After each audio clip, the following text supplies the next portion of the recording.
दोस्तों, अजमेर शरीफ दरगाह में हुआ एक अद्भुत और चमत्कारी दृश्य जिसने सबको हैरान कर दिया। सैलाबी पानी के बीच अचानक दरगाह का नज़ारा कुछ ऐसा दिखाई दिया कि लोग इसे अल्लाह का करिश्मा मान रहे हैं। क्या ये सच में एक दिव्य चमत्कार था या फिर कुछ और? इस वीडियो में हम आपको दिखाएंगे इस चमत्कारी घटना की पूरी कहानी। अजमेर शरीफ दरगाह हज़रत ख्वाजा मोइनुद्दीन चिश्ती की दरगाह है, जो इस्लाम के सबसे महान सूफी संतों में से एक माने जाते हैं। ख्वाजा गरीब नवाज के नाम से प्रसिद्ध उनकी दरगाह आज भी लाखों श्रद्धालुओं की आस्था का केंद्र है। हर धर्म और पंथ के लोग यहाँ अपनी मनोकामनाएं लेकर आते हैं और दरगाह से उन्हें सुख, शांति और आशीर्वाद मिलता है। आइए जानते हैं अजमेर शरीफ दरगाह के उस अद्भुत करिश्मे के बारे में जो आज भी लोगों के दिलों में रचा बसा है। दोस्तों, ख्वाजा मोइनुद्दीन चिश्ती ने इस्लाम के सूखे दरख्त को फिर से हरा भरा किया। वो गरीबों के मसीहा थे जो खुद भूखा रहकर दूसरों को भोजन देते थे, दीनहीन और दुखियों के दर्द को दूर करते थे और जिनका दिल पूरी तरह से अल्लाह के प्रति समर्पित था। उनकी रूहानी ताकत और गैबी मदद ने उन्हें एक अद्वितीय स्थान दिलाया। उनके अनुयायी केवल मुसलमान ही नहीं बल्कि हिंदू, सिख और अन्य धर्मों के लोग भी उन्हें श्रद्धा और सम्मान से देखते थे। ख्वाजा गरीब नवाज की दरगाह पर आज भी लोग अपनी दुआओं के लिए जाते हैं और उनकी बरकत से शांति और सुख प्राप्त करते हैं। हज़रत मोइनुद्दीन चिश्ती के वालिद का नाम हज़रत ख्वाजा गयासुद्दीन था और वालिदा का नाम बीबी अमूल वरा था। कहा जाता है कि ख्वाजा के माता पिता खानदानी नस्बनामा हज़रत अली के परिवार से जाकर मिलता है, जिससे ये साबित होता है कि ख्वाजा गरीब नवाज हज़रत अली की नस्ल से थे। हालांकि कुछ विद्वान इसका मत रखते हैं कि ख्वाजा की वालिदा का नाम महनूर खासूल मालिका था, जो दाऊद बिन अब्दुल्लाह अल हम्बली की बेटी थी। राजस्थान राज्य के अजमेर में मौजूद हज़रत ख्वाजा मोइनुद्दीन चिश्ती रहमतुल्लाह अलैहि की दरगाह भारत के मशहूर तीर्थ स्थलों में से एक है। ये दरगाह पिंक सिटी जयपुर से करीब 135 किलोमीटर दूर चारों तरफ अरावली की पहाड़ियों से घिरे अजमेर शहर में मौजूद है। अजमेर शरीफ की दरगाह के नाम से ये पूरे देश में मशहूर है। दोस्तों, इस दरगाह से सभी धर्मों के लोगों की ईमान जुड़ी हुई है। इसे अखलाकी भाईचारे की अद्भुत मिसाल भी माना जाता है। ख्वाजा साहब की दरगाह में हर मजहब के लोग अपना माथा टेकने आते हैं। ऐसी हिकायत है कि जो भी ख्वाजा के दर पर आता है कभी भी खाली हाथ नहीं लौटता। यहाँ आने वाले हर मुसलमान की मुराद पूरी होती है। दोस्तों, गरीब नवाज की करामत ने हजारों हिंदुओं की जिंदगी बदल दी। कुदरत का ये करिश्मा अजमेर शरीफ की दरगाह में पेश आया।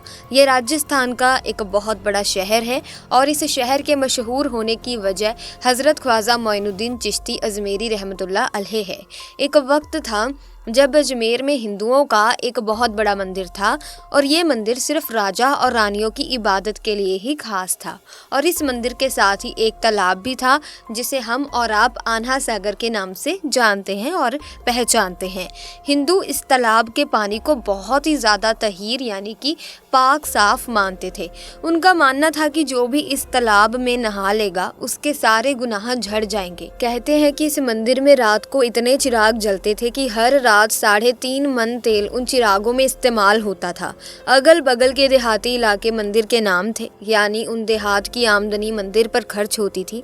उस मंदिर में हजारों लोग रहते थे जिनका काम आने वालों की खिदमत और देखभाल करना था कि कौन सा खुदा बेटा देता है, कौन सा रब सेहत और तंदुरुस्ती का मालिक है और किस मूर्ति की इबादत से रिज़्क की बारिश होती है। हज़रत ख्वाजा गरीब नवाज रहमतुल्लाह अलैहि उस मंदिर के पास चले गए और आन्हा सागर से कुछ दूरी पर चटाई बिछाकर अपने मुरीदों के साथ बैठ गए और उसी वक्त अजान का वक्त हो गया। लिहाजा आप रहमतुल्लाह अलैहि ने हज़रत कुतुबुद्दीन बख्तियार काकी रहमतुल्लाह अलैहि से अजान देने को कहा। अजमेर में अल्लाह की वहदानियत और सल्लल्लाहु अलैहि वसल्लम की रिसलत का ये पहला इल्म था।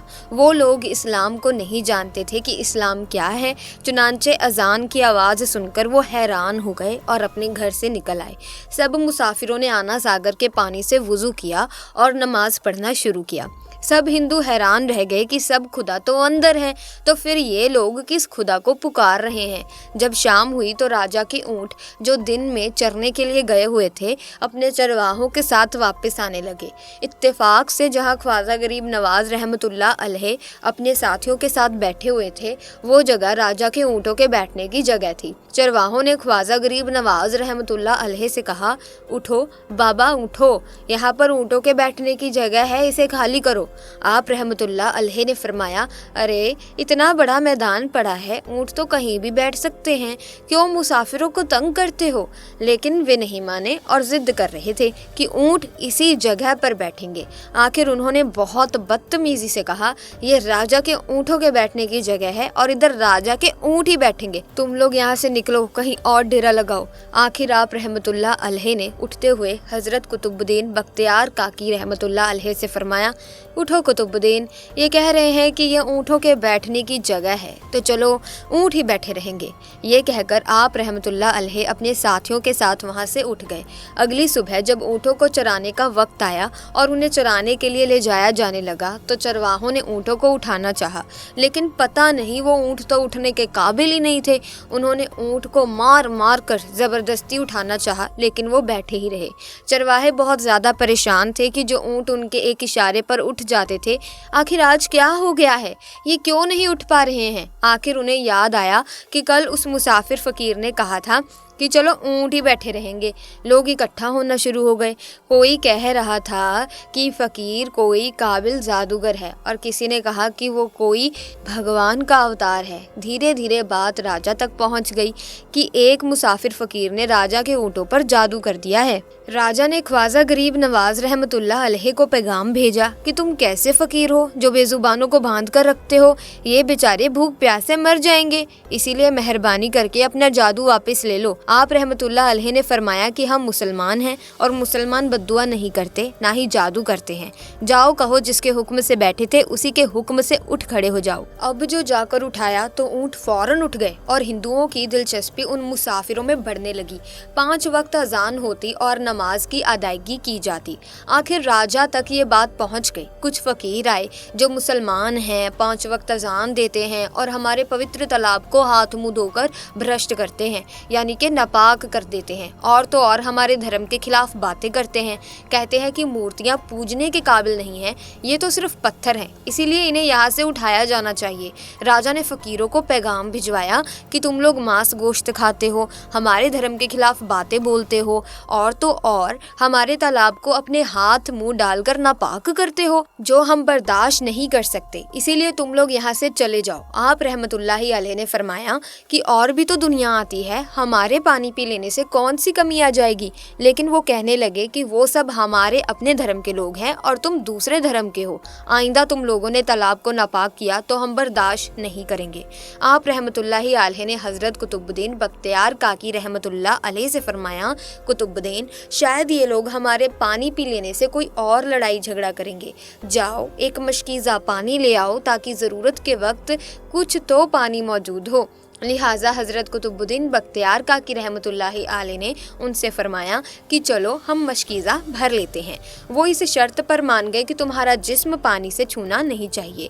हज़रत कुतुबुद्दीन बख्तियार काकी रहमतुल्लाहि अलैह तालाब की सीढ़ियों पर जाकर बैठे और मशकीज़ा पानी में डुबो दिया। जब वो भर गया तो हज़रत कुतुबुद्दीन बख्तियार काकी रहमतुल्लाहि अलैह ने वो मशकीज़ा ऊपर खींचा, लेकिन जैसे ही मशकीज़ा पानी से बाहर निकाला, आना सागर का पानी सूख चुका था। ऐसा लग रहा था कि आना सागर का सारा पानी मशकीज़ा में बंद हो गया था। आना सागर का सूखना था कि पूरे अजमेर में कोहराम मच गया और वो रो रहे थे कि जो हम गुनाहों की गठरियाँ लाते हैं और आना सागर में गुसल करके उनसे छुटकारा पा लेते हैं, अब हम गुनाहों का बोझ लिए किधर जाएंगे। सारे इलाके में खबर फैल गई कि मुसाफिर फ़कीर ने जादू के ज़ोर से आना सागर को सुखा दिया है। राजा ने जब ये सुना तो वो बहुत परेशान हो गया। उसने अपने वजीरों को बुलाया। सबने यही कहा कि फ़कीर या तो जादूगर है या फिर कोई कामिल फ़कीर है। साथ ही वो परेशान हुए कि अजमेर की रौनक तो थी ही आना सागर के दम से, इसी की वजह से तो लोग दूर दूर से अजमेर आते थे और अपना ईमान ताज़ा करके लौटते थे। आना सागर के सूख जाने से हिंदू धर्म के प्रचार को बहुत बड़ा धक्का लगा था और ये बहुत ही हैरान करने वाली बात थी। आखिर तय किया गया कि फ़कीर से बात की जाए, आखिर वो चाहता क्या है। अगर उसकी कोई ज़रूरत खाने पीने की चीज़ है तो हम मान लेंगे, या फिर सब मर्द औरतें और बच्चे जाकर फ़कीर को मनाएंगे कि लोगों को परेशानी से बचा लीजिए और हम पर रहम कीजिए, हम पाप का बोझ उठाएं, किधर जाएं और कैसे सुकून पाएं। ये काम ज़्यादा आसान था, लिहाजा सारे लोग बाबा साहब रहमतुल्लाहि अलैह के पास आए और बोले, बाबा तुम भी वज़ू कर लिया करना, लेकिन भगवान के वास्ते हमारा आना सागर हमें लौटा दो। आप रहमतुल्लाहि अलैह ने हज़रत कुतुबुद्दीन बख्तियार काकी रहमतुल्लाहि अलैह से फरमाया, जाओ हज़रत कुतुबुद्दीन, मशकीज़ा वापस तालाब में डाल दो। जैसे ही मशकीज़ा तालाब में उल्टाया गया तो आना सागर किनारों तक उछल आया। उस पानी ने कई दिलों को धो डाला। हिंदू इतिहासकारों की माने तो उस शाम 32,000 हिंदू कलमा पढ़कर मुसलमान हुए थे, जिससे हिंदू पंडितों में गुस्सा फैला। राजा ने पंडित रामदेव को ख्वाजा साहब से मुकाबला करने भेजा। अब अगर हम पंडित रामदेव की बात करें तो वो जाना माना पंडित था और अपने जो भी उसके पास विद्या थी उसमें बहुत ही ज़्यादा माहिर था। तर्क वितर्क करने में उसका जवाब नहीं था और उसे पूरा यकीन था खुद पर कि अगर वो उस बाबा के पास जाएगा तो वो जीत कर ही वापस आएगा। उसने राजा से कहा कि आपको मैं जल्द ही एक खुशखबरी बताऊंगा। लेकिन जैसे ही रामदेव वहाँ ख्वाजा साहब के पास गया, उनसे सवाल जवाब किए, लेकिन दोस्तों आप यकीन नहीं मानेंगे, लेकिन जैसे ही ख्वाजा साहब की निगाहों ने उसे मोहित कर दिया, जिस तरह से ख्वाजा साहब ने उसकी निगाहों में देखा तो रामदेव पंडित बिना कुछ बोले सीधा पैरों में गिर पड़ा और रोते हुए बोलने लगा, बाबा जिस धर्म के तुम हो उसी में मुझे शामिल कर लो। लोग हैरान थे, राजा तक हैरान था कि जो जीतने गया था वो हार चुका है, जो हराने गया था वो खुद हार चुका है। ये कैसे मुमकिन हो सकता है? ये देखकर सभी लोग हैरान थे। तभी पंडित रामदेव ख्वाजा साहब के हाथों पर मुसलमान हो गया। सुभान अल्लाह दोस्तों, अल्लाह के होते हुए दुनिया उनकी ही हो जाती है जो अल्लाह के हो जाते हैं। कभी भी आपसे कोई गुनाह हो जाए, किसी बात का आपके मन में डर है तो अल्लाह का नाम ले लीजिए, गलती होने पर अल्लाह से माफ़ी मांग लीजिए, सच्ची तौबा कर लीजिए तो अल्लाह पाक आपको हंसते हंसते माफ़ कर देते हैं। लेकिन अगर आप तौबा करने के बाद भी वही गलती करते हैं, वही चीज़ें करते हैं, तो अल्लाह का जो अजाब आप पर आएगा वो आप सोच भी नहीं सकते। तो आप सच्ची तौबा करें अल्लाह से, हर वक्त उन्हें याद करें, 5 वक्त नमाजें अदा करें। और साथ ही साथ दोस्तों इस घटना से हमें ये भी मालूम पड़ता है कि धर्म के आधार पर कभी भी किसी भी व्यक्ति से भेदभाव नहीं करना चाहिए। ये बहुत पहले की प्रथा है दोस्तों, जो आज भी कहीं ना कहीं हमारे समाज के किसी कोने में पड़ा है। आज भी हिंदू मुस्लिम के नाम पर दंगे हो रहे हैं, धर्म के आधार पर लोगों को कमेंट किया जाता है। तो ऐसा बिल्कुल भी हमें नहीं करना है। हम सब भाई भाई हैं, भाईचारा बनाकर रखना है हमारे धर्मों में। सो आज की वीडियो में बस इतना ही। मुझे उम्मीद है कि ये वीडियो आपको काफ़ी ज़्यादा इंटरेस्टिंग लगी होगी। अगर हाँ तो आप इस वीडियो को लाइक करें, शेयर करें, चैनल को सब्सक्राइब करके बेल आइकन को प्रेस कीजिए ताकि नए वीडियोज़ की अपडेट आपको मिलती रहे। मिलेंगे जल्दी, तब तक के लिए धन्यवाद।